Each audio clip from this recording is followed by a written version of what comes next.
Olá, seja bem-vindo ao programa Por Dentro da Pós. Esse programa é patrocinado e idealizado pelos cursos de pós-graduação do Centro Universitário Internacional Uninter. Eu me chamo Priscila Bortolotto Ribeiro, eu sou professora e tutora dos cursos da área de Direito. Todos os temas que nós levamos até vocês são sempre pensados na relevância social, no bem-estar social e nas pessoas. O tema de hoje não é diferente. Aliás, eu ouso dizer que ele é um pouco mais especial. E por que eu digo isso? Porque nós vamos tratar sobre o direito das crianças. E toda vez que nós falamos de direito das crianças, eu entendo que nós estamos plantando uma semente para um futuro melhor, para uma sociedade mais digna, mais justa e mais consciente. E para tratarmos sobre esse assunto, nós convidamos uma autoridade no assunto, a doutora Priscila Zene de Sá. Eu vou pedir licença para ler o currículo da professora Priscila, porque a professora Priscila, vocês vão ver a grandiosidade dessa profissional na fala dela. Mas, segue o currículo. Doutora em Direito pela Unicinos, mestre em Direito pela PUC, professora titular da Universidade Regional de Blumenau, FURB, ministrando as disciplinas no mestrado acadêmico e na graduação, professora convidada dos cursos de especialização da PUC, professora convidada da Escola da Magistratura do Estado de Santa Catarina, líder do Grupo de Pesquisa Pluridimensionalidade do Direito Privado Contemporâneo, registrado no Diretório Nacional do CNPq e certificado pela FURB, líder da Rede Agendas do Direito Civil Constitucional, advogada. Professora, que imenso prazer tê-la aqui conosco. Muito obrigada por ter aceito o nosso convite. Eu quero dizer, eu como uma fã da professora, dos estudos dela, quero dizer que é uma grande honra mesmo tê-la aqui. Que bom, obrigada pelo convite.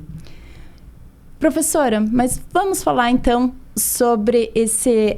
desculpem, eu não mencionei o tema, né? Eu falei que nós iríamos falar sobre o direito das crianças, mas em especial, direito da criança e do adolescente perante o mercado de consumo.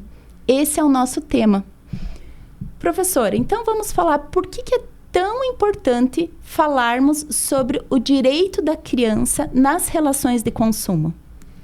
Então, novamente, obrigado pelo convite, Priscila, é um prazer estar aqui, não apenas na tua companhia, né, mas também para divulgar esse assunto e essa matéria que é tão cara a mim, aos meus estudos, aos meus orientandos, que tem sido o consumo infantil. O que a gente percebe é que, na atualidade, a gente tem cada vez mais a oferta de produtos e serviços, claro, para mim, para você, mas a gente tem sujeitos num peculiar estágio de desenvolvimento que são as crianças e os adolescentes. E, de fato, eles estão cada dia mais vulneráveis e cada dia mais expostos às práticas do mercado e que a gente consegue concretizar a partir de uma leitura sistemática da legislação, que é uma publicidade ilegal, que é uma publicidade proibida. Então, a gente tem o quê? Mecanismos de oferta, mecanismos de encantamento, eu diria, de crianças desde a mais tenra idade. A gente tem aí publicidade voltada a primeira fase do desenvolvimento infantil. A gente tem cada vez mais as crianças expostas às telas e aos perigos advindos desse consumo, seja de consumo de joguinhos eletrônicos até produtos ultraprocessados. Então, o que a gente percebe é que há uma necessidade do direito, né? A gente fica muito feliz de estar num cenário, num programa que busca a socialização do conhecimento jurídico. Então, informar a sociedade sobre os direitos das crianças e dos adolescentes. Aqui na academia, na pós-graduação, na universidade, a gente tem essa função de produzir o conhecimento. Mas de nada adianta o conhecimento ficar só aqui, dentro das portas da universidade. Iniciativas como essa são sempre muito bem-vindas buscando o quê? A consciência da sociedade como um todo do direito das crianças e dos adolescentes, especialmente no mercado de consumo. Então, desde o momento da oferta até o momento da publicidade, como a gente regula esse mercado e se ele precisa de regulação, né? É sempre o grande questionamento. E a gente vê o quê? Que cada vez mais os fornecedores, eles detêm os modos de produção nas suas mãos e as crianças estão aí numa posição de hipervulnerabilidade. Olha, a professora falou uma palavra interessantíssima: hipervulnerabilidade. O que significa essa palavra, professora? Hipervulnerabilidade. E por que a criança, perante a legislação do consumidor, ela é considerada hipervulnerável? Então, o Código de Defesa do Consumidor, ele é uma legislação de 1990.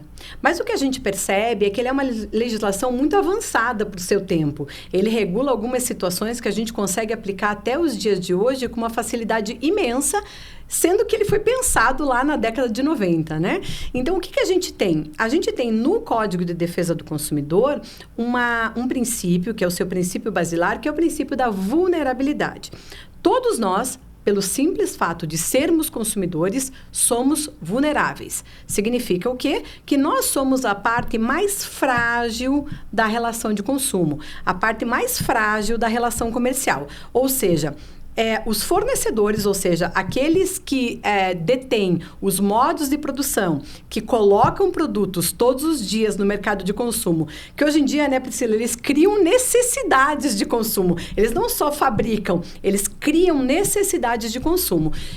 Só pelo fato de nós sermos consumidores, nós já temos reconhecida a vulnerabilidade. Ou seja, o código reconhece a vulnerabilidade, reconhece essa fragilidade e ele confere um sistema de direitos e garantias buscando fornecer a esse consumidor uma tentativa de reequilibrar essa relação que estava desequilibrada. Eu tinha lá fornecedores numa posição mais elevada, consumidores numa posição de maior fragilidade. Então, o código, ele fornece alguns mecanismos que vão o quê? Tentar, ele não consegue totalmente, mas ele tenta buscar equiparar a relação do fornecedor e do consumidor. Porém, ainda que a gente tenha a vulnerabilidade de todos os consumidores, a gente tem algumas pessoas que têm uma situação de fragilidade ainda maior. Seja em razão da idade, seja em razão da saúde, enfim, são vários os critérios que o código impõe para que a gente reconheça que esses sujeitos são ainda mais frágeis.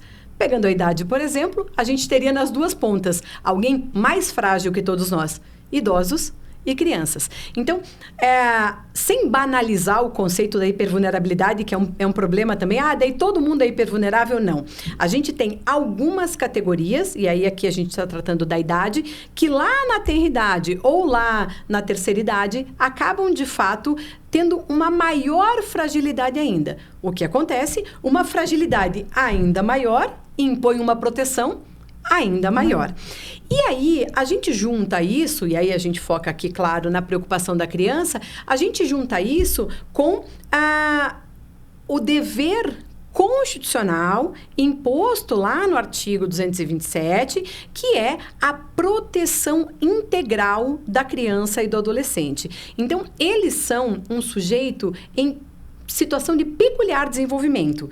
E essa situação e essa tenridade faz com que a Constituição, já desde 1988, imponha a todos nós, a sociedade, a família, as empresas, ao Estado, a obrigação de proteger esses hipervulneráveis. Então, quando a gente fala da criança, a gente precisa reconhecer essa proteção integral desde o texto constitucional, mas a gente alinha aqui toda a questão da proteção do mercado de consumo justamente buscando o quê? Buscando que essa criança seja protegida. E a gente tem mania de dizer o seguinte, né? A criança é o problema do pai e da mãe. Não, a criança não é o problema do pai e da mãe. A criança tem direitos que são reconhecidos nesse mercado, que precisam ser assegurados por nós como sociedade, porque o Estado vai garantir, a sociedade vai garantir, as instituições vão garantir, as empresas, aqueles fornecedores que colocam os mercados do consumo, têm que respeitar. Então, de fato, a proteção integral faz com que eu tenha literalmente um sistema buscando reconhecer essa fragilidade e, consequentemente, fornecendo a elas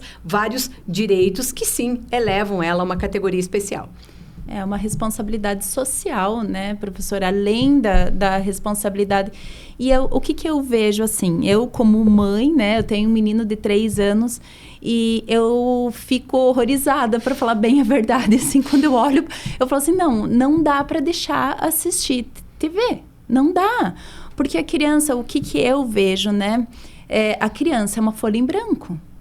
Então, o que ela vai absorvendo é o que vai formar ela. Então, se você vê uma propaganda altamente atrativa, cheia de imagem colorida, com jingles, né? Com as músicas, como as músicas...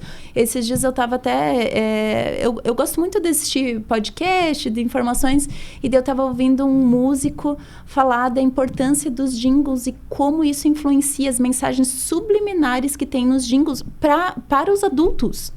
Eu imagina uma criança, se o adulto pode ser influenciável, né? Ser influenciado através dos jingles, imagina uma criança. Então, sim, com certeza, é para ontem a necessidade de regular essas situações, né, professora? Mas, por falar nisso, em regular essas situações, o que a legislação prevê, então, que proíba ou que deixe até certo ponto? Qual que é a previsão legislativa que nós temos na atualidade em relação à proteção dessa criança que é hipervulnerável? Então, vamos começar falando de publicidade, né? Você falou da questão do jingle, da questão da televisão, da questão da propaganda. E é realmente encantador, né? Os publicitários que estão escutando a gente sabem que eles estudam para fazer esse encantamento. Mas, de fato, a gente tem a capacidade de reconhecer o aspecto comercial da publicidade. A gente tem estruturas cerebrais que permitem que você esteja assistindo alguma coisa e quando entra o anúncio, seja a publicidade da televisão aberta, seja o anúncio do YouTube, enfim, qualquer tipo de publicidade, você tem a capacidade de entender aquilo como um comercial, aquilo como uma intenção de venda. As crianças... Estudos da psicologia mostram as idades em que elas, num primeiro momento, elas não reconhecem a publicidade, depois elas não reconhecem o caráter comercial da publicidade. Então, elas não têm essa percepção do aspecto mercadológico realmente da publicidade. E daí o que acontece? As musiquinhas encantam, os brindes encantam, os jingles encantam e elas estão repetindo isso, assim, sem raciocinar sobre o que estão de fato repetindo. Então, o que a gente tem no panorama da legislação hoje? Se você fizer uma busca sobre publicidade infantil no Google, genericamente, publicidade infantil, os primeiros resultados vão te levar a dizer, olha, a publicidade infantil é ilegal. Mas a gente precisa fazer uma interpretação sistemática desses dois instrumentos que eu trouxe para você, a Constituição Federal, a partir do princípio da proteção integral, o Código de Defesa do Consumidor, que além de ter o princípio da vulnerabilidade, ele também tem dispositivos que combatem a publicidade abusiva. Enganosa ou abusiva, né? Então, a abusiva, especialmente, ela lá no artigo 37, prevê a sua ilicitude na medida em que se aproveita da idade da criança ou da sua inexperiência, percebe? E o artigo 36 do Código de Defesa do Consumidor, ele traz muito claramente que a publicidade, ela precisa ser identificada como tal.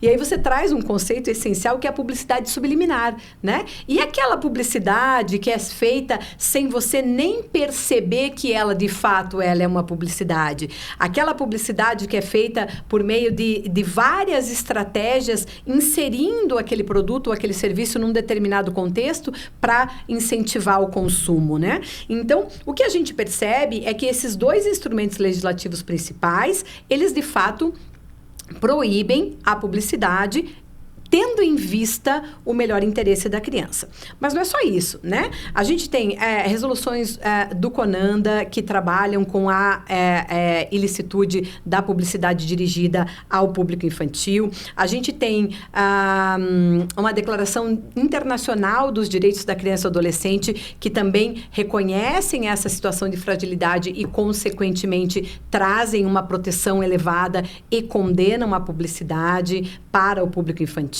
A gente tem tratados internacionais, a gente tem, assim, inúmeras iniciativas legais e supralegais que trazem essa proibição da publicidade dirigida para o público infantil. Mas a gente tem alguns julgamentos nos tribunais superiores, alguns em tribunais estaduais e outros em tribunais superiores, que trazem exatamente essa proibição de uma maneira categórica, né? A gente tem um julgado emblemático do Superior Tribunal de Justiça, que uma determinada rede de fast food tinha um personagem específico e esse personagem fazia inserções nas escolas. Então, o personagem, ele ia até as escolas e fazia lá um show para um determinado público infantil. E aí, no estado da Bahia, leis municipais e estaduais começaram a dizer, olha, não pode trazer um personagem de uma rede de fast food que incentiva uma comida ultraprocessada, com brindes, tudo cheio de plástico, enfim, tudo aquilo que a gente condena, mas dentro das escolas. E aí, tanto o STJ quanto o STF se posicionaram sobre a proibição, naquele momento, ser possível, ou seja, reconhecendo, inclusive, a constitucionalidade dessas legislações, afastando essa rede de fast food, por exemplo, pelo menos dentro das escolas. Então, o que a gente tem? A gente começa a entender que existe, de fato, um sistema pensando na proteção da criança. Então, existem legislações que protegem os seus interesses, mas além da legislação que protege, o Poder Judiciário tem se posicionado inúmeras vezes proibindo iniciativas que violam os direitos das crianças e dos adolescentes. Que interessante, né, professora? Porque a princípio parece algo tão inofensivo, né? Não, só um personagem indo lá brincar com as crianças. Ele não está literalmente vendendo o produto ali, né? Uhum. Mas a mensagem que isso passa de consumo e a criança quando passar pelo aquele fast food e olhar aquela imagem daquele personagem, eu quero, porque foi um momento legal, né? Eu vejo que as propagandas, por exemplo, de quando eu era criança, adolescente, elas eram bem, vou falar no linguajar aqui, bem escrachadas mesmo, né? Então, por exemplo, tem uma animadora infantil que fazia programas infantis, que ela pisava num sapato velho e falava, eu não quero esse, compre a minha sandalinha. Então, assim, essa propaganda eu ainda peguei. Veja, hoje em dia isso é escrachado, que é uma propaganda abusiva, né? Imagina, lá para a criança jogar fora o calçado que ela tem para adquirir a sandalinha, né? Daquela personagem, né? Daquela pessoa que, enfim, daquela artista, né? Mas hoje não tem mais isso, mas tem essas situações subliminares, né? Essa camuflada, né? Num bom... Então, como é importante os pais também desenvolver esse senso crítico, né? Então, esse olhar dos pais também, né, professora? E assim, e pensando em publicidades nem tão escrachadas, né? Hoje em dia, claro, tem algumas que de fato são muito evidentes, tem outras subliminares, mas tem algumas coisas que a gente sequer percebe, né? O que a gente percebe, por exemplo, pensando em rotulagem de alimentos? A gente tem a utilização de personagens. Sim. Então, assim, você proíbe essa publicidade do venda a sandalinha, compre a sandalinha porque você precisa, mas, ao mesmo tempo, você permite que personagens que reconhecidamente são do público infantil estampem, por exemplo, alguns alimentos ultraprocessados, alguns alimentos que sabidamente fazem mal à saúde, alguns alimentos fast food, por exemplo. Então, assim, não que de fato a gente, como pais, eu também sou mãe, né, vá proibir, vá blindar o nosso filho de toda forma de publicidade. Mas se a gente tiver esta consciência da tentativa da utilização do consumo inconsciente, a gente consegue, como pais, e aí aqueles que nos assistem acabam pensando nisso também, daí a relevância do programa, né? É pensar o seguinte: olha, se eu tiver a consciência do que estão me direcionando para este consumo, eu passo a tentar, na medida do possível, é claro que não é possível blindar, tornar o meu filho um consumidor mais consciente, consumindo eventualmente, percebendo as necessidades ou não, entendendo que, olha, esse alimento aqui tem o personagem, esse não tem. Qual será que é mais saudável? Você percebe, a partir do momento que você se conscientiza disso, você passa a perceber que, de fato, existem estratégias assim muito grandes. O que a gente tem agora, né? A grande mudança da rotulagem dos alimentos é alto em açúcar, o tag, né? Alto em açúcar, alto em sódio, alto em gordura saturada, né? Se você perceber algumas marcas, ele pega o saquinho assim, ó, de ultraprocessado e ele vai colocar a marca exatamente aqui. E aí vem uma tesourinha aqui embaixo, assim, corta aqui para o consumo. Então, você consome, mas depois você corta. Ou seja, é como se você cortasse exatamente aquela informação que ele tinha a obrigação de fazer, mas depois de um segundo momento ele diz, não, apaga essa informação. Então, é impossível blindar as crianças, é impossível nos blindar da publicidade. O que a gente precisa? Ter consciência do que está errado para permitir um consumo um pouco mais consciente, né? Permitir que essas estratégias, que, claro, são proibidas, e aí a gente não vai conseguir proibir claramente, mas a gente tem instituições trabalhando nisso. 3 instituições que eu gosto sempre de destacar.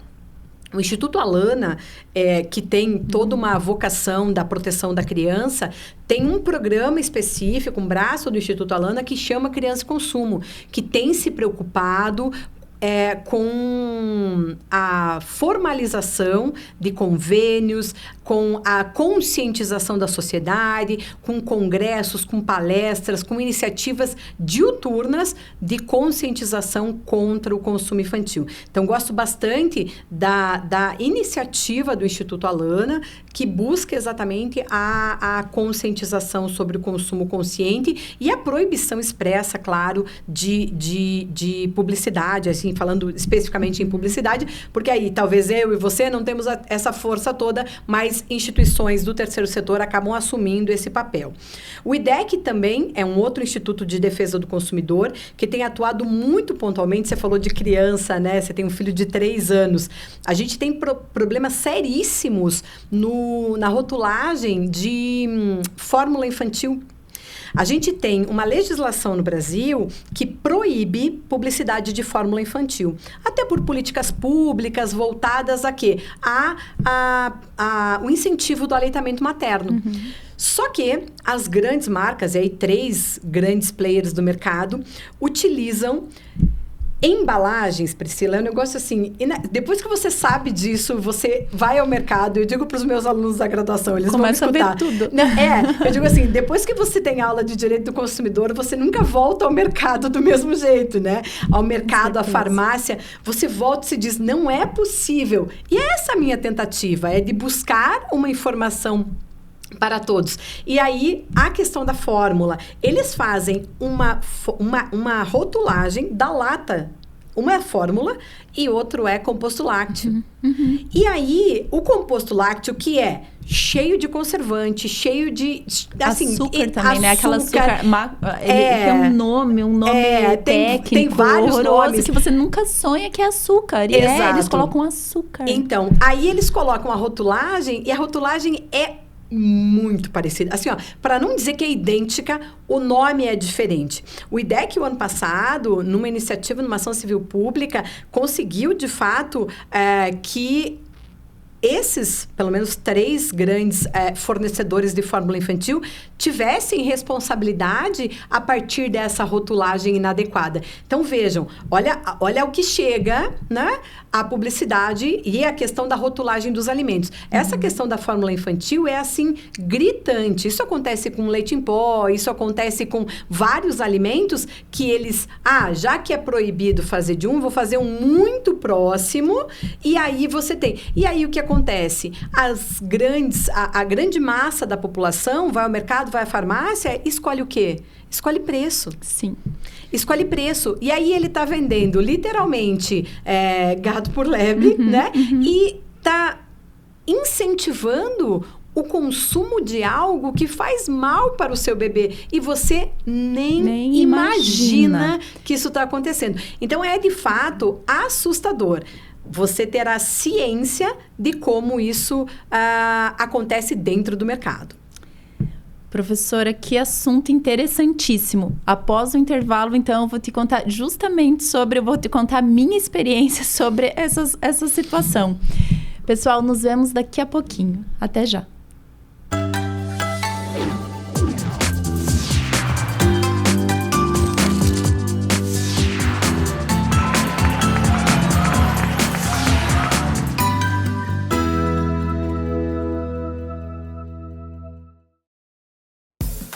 O Ministério do Turismo, a TV Cultura e o Uninter levam até você Provoca.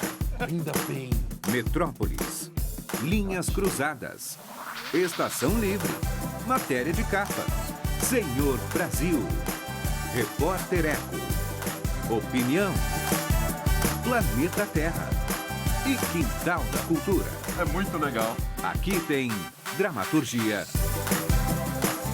sustentabilidade, documentários, música, inclusão, diversidade. Já que tá tudo aqui. Aqui tem cultura.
Localizado no ponto mais privilegiado de Curitiba, no Alto do Pirazinho, o sítio de transmissão do Super Canal 13.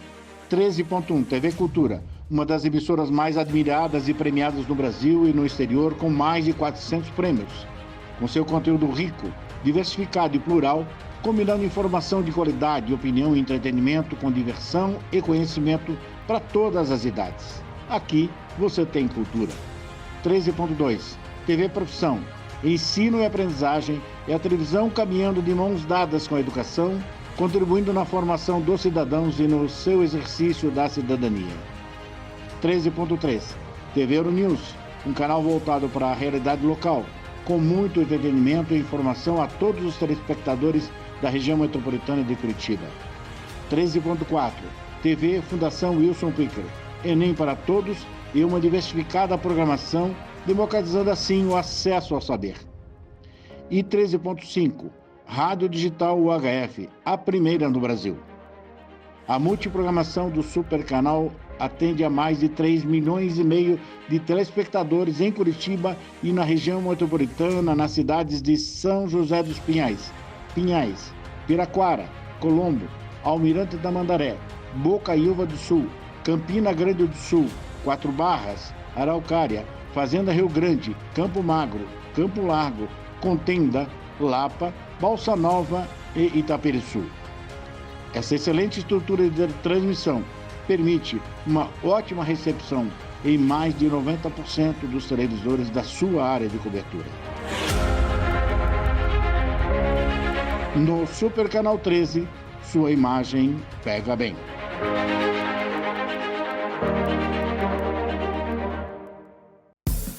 O Ministério do Turismo, a TV Cultura e o Uninter levam até você Provoca. Ainda bem. Metrópolis. Linhas Cruzadas.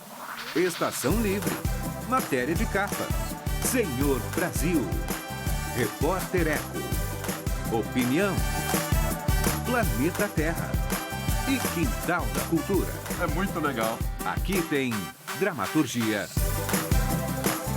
sustentabilidade, documentários, música,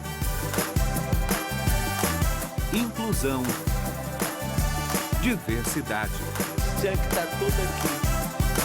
Aqui tem cultura.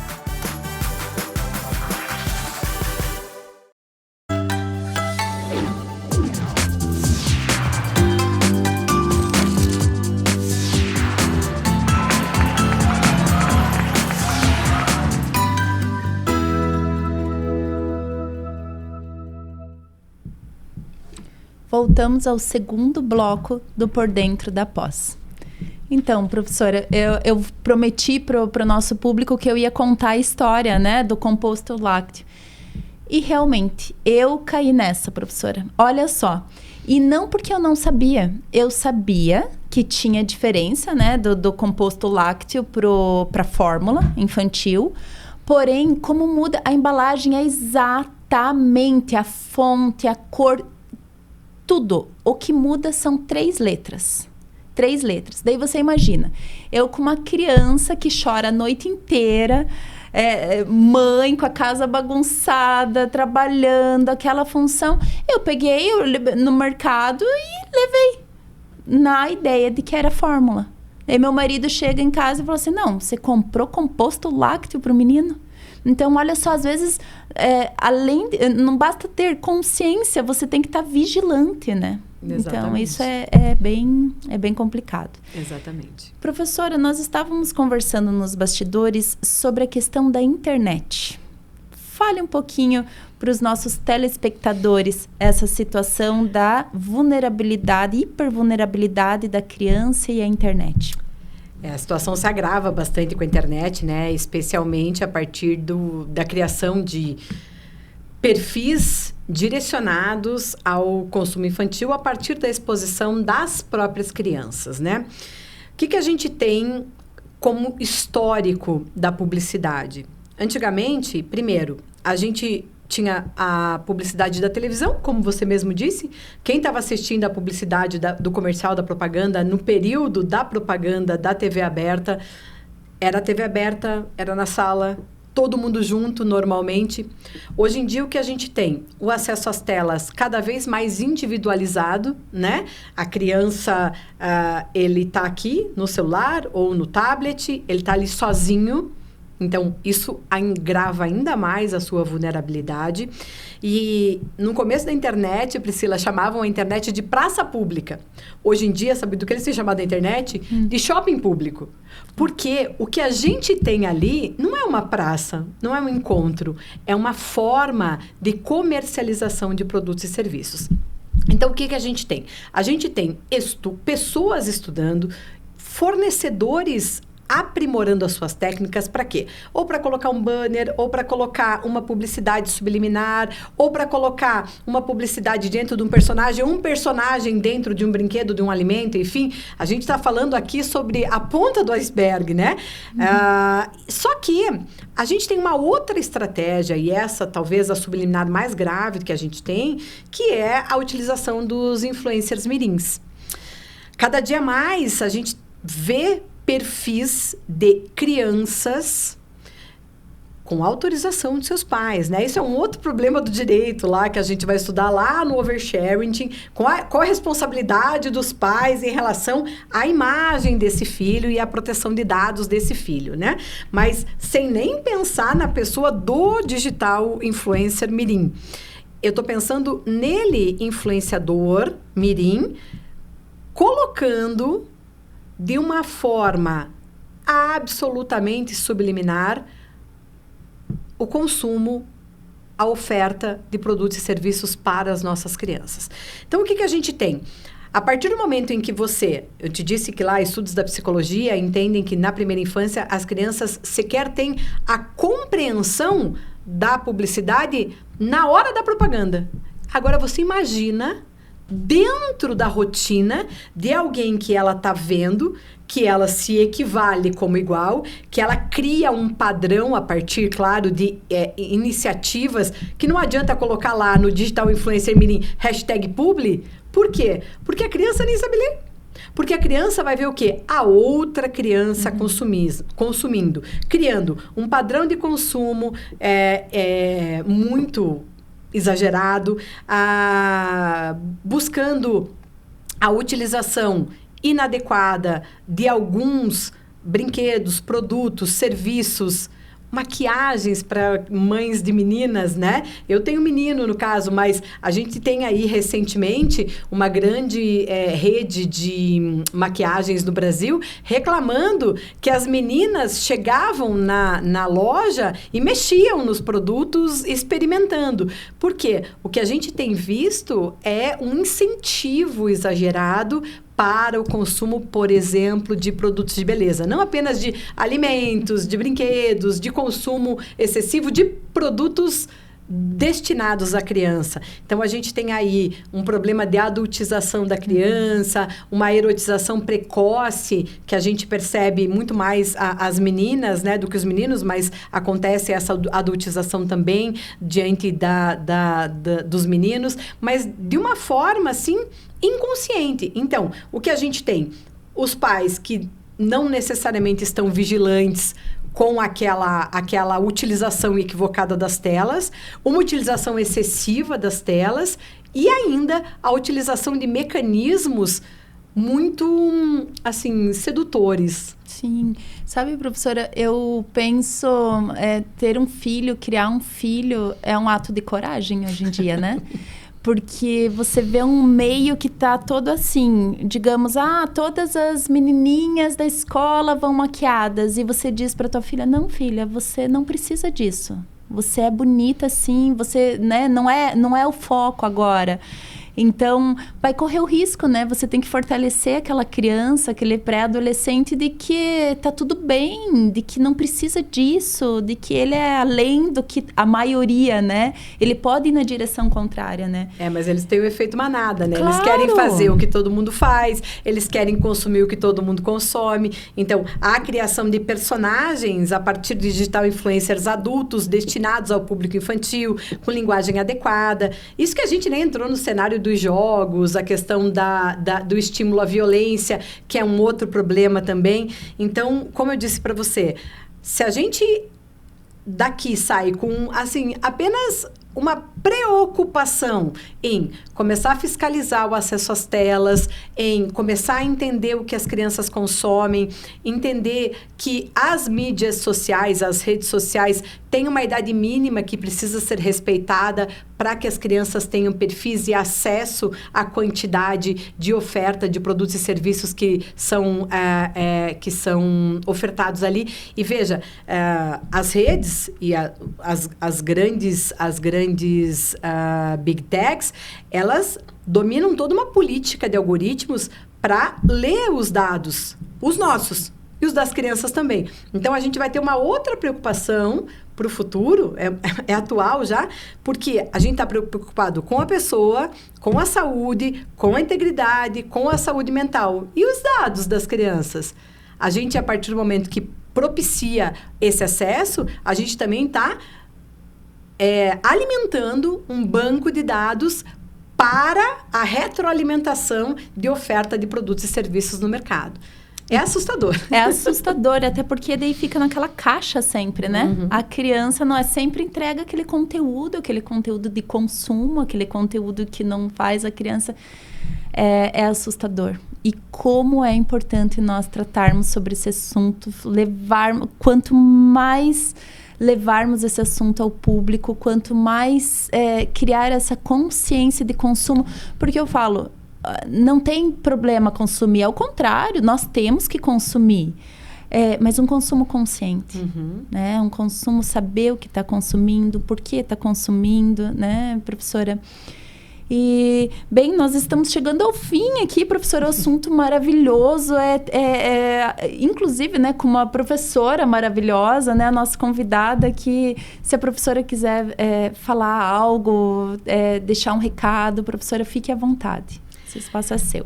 Que bom. Primeiro, obrigado pela oportunidade. Como eu disse já mais de uma vez, o que é mais importante é entender o papel que a academia desenvolve na devolutiva para a sociedade. Nós, como professoras, nós, como universidades, precisamos contribuir para uma sociedade melhor, para um Estado melhor, para iniciativas e políticas públicas que sejam voltadas à proteção da criança, mas também cabe a nós a responsabilidade da conscientização do mercado.